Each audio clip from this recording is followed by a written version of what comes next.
it's incumbent on all of us who are in public life to work hard to make sure that we are operating above any reproach and double and triple check everything. Now look, I've been in this job for 9 years. Have I occasionally made a mistake on my expense reports? I sure hope not, but it's entirely possible. However, to treat these things sort of cavalierly and not to really note who you met with, what you talked about, which I'm very careful about, I think that's really important. And it really talks about some of the other disclosures that we do. We also are supposed to disclose all the meetings we have. And we need to be very careful about that. It's not a private sector job here. It's different. We have an entrusted authority that we have to be very careful with. We got to keep our nose clean on stuff like that all the time. So does the apology this morning to council end the matter? I wasn't here, so I don't exactly know what happened.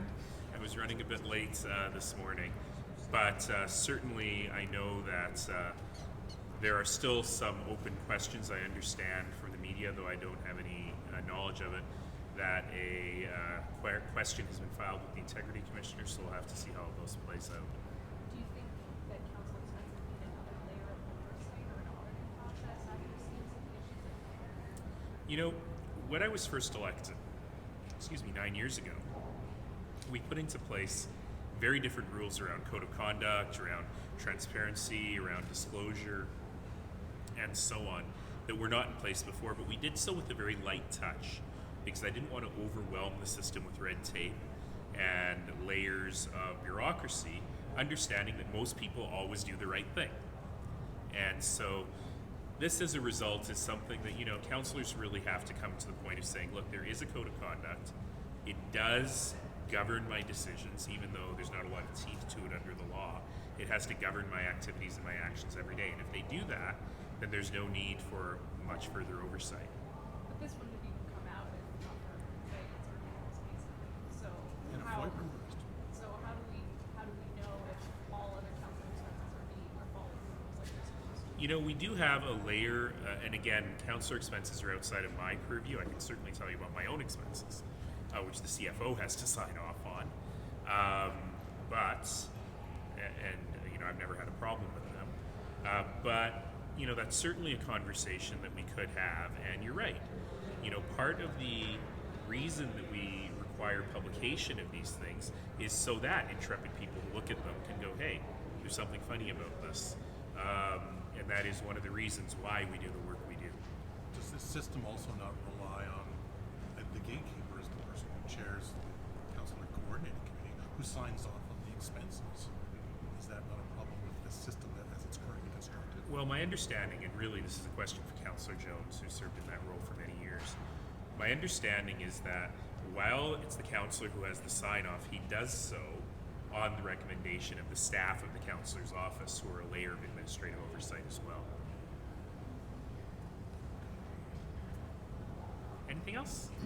Something else big happened this week. Can you talk a bit about the process that, with the council decision this morning to ban conversion therapy? What happens next? What happens next in terms of the very exciting process stuff is that administration will draft a bylaw banning the approval of businesses' licenses, or really the conducting of business in the area of conversion therapy within the city of Calgary.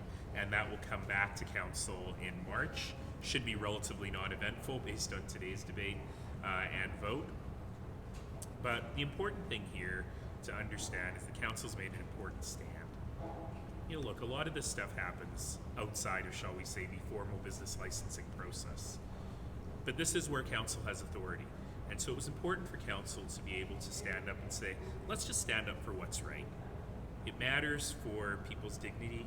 It matters for people's mental health in our community. It also matters for our community, how our community is viewed.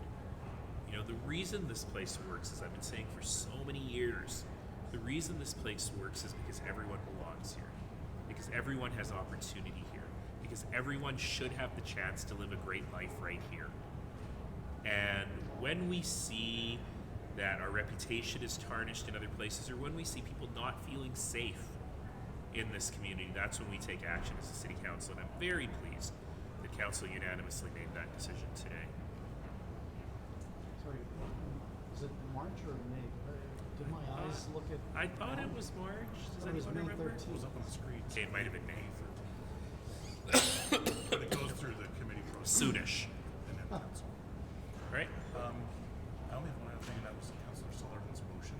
Sorry, is that being tacked on to the end of this meeting regarding golf courses?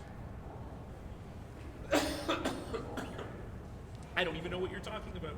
Okay. Or curious. Advertise You had a question about unions have started advertising about is golf course operation going out as into an RFP. Can unions apply for it? He's concerned that the price of golf will be too expensive. He's talking about a notice of motion, but it's not today. No, it's not today. Okay. But what'll happen on that, what's supposed to happen on that motion is that they're supposed to come back with the guidelines for the request for proposal before it goes out. And certainly those guidelines would include things around what we expect the pricing to be. But it won't be. Will it be in time? It won't be in time for this golf season. Or- No, I don't believe that was the plan. Things but take time, right? That's April, right? So, Well, here's hoping. Can I get you to actually? Sorry, I don't know more, but I can find out. Very quickly, for people not inside this building, why is it problematic for officials to meet with other politicians and not properly document who goes over on the meetings? Why is that important? Well, you asked the question about other politicians, and that's probably the least of our worries. But we didn't want to go through the process of developing an expensive and complicated lobbyist registry. Who's a lobbyist? If the YMCA comes to see me to talk about, the Seton Y, does that count as lobbying?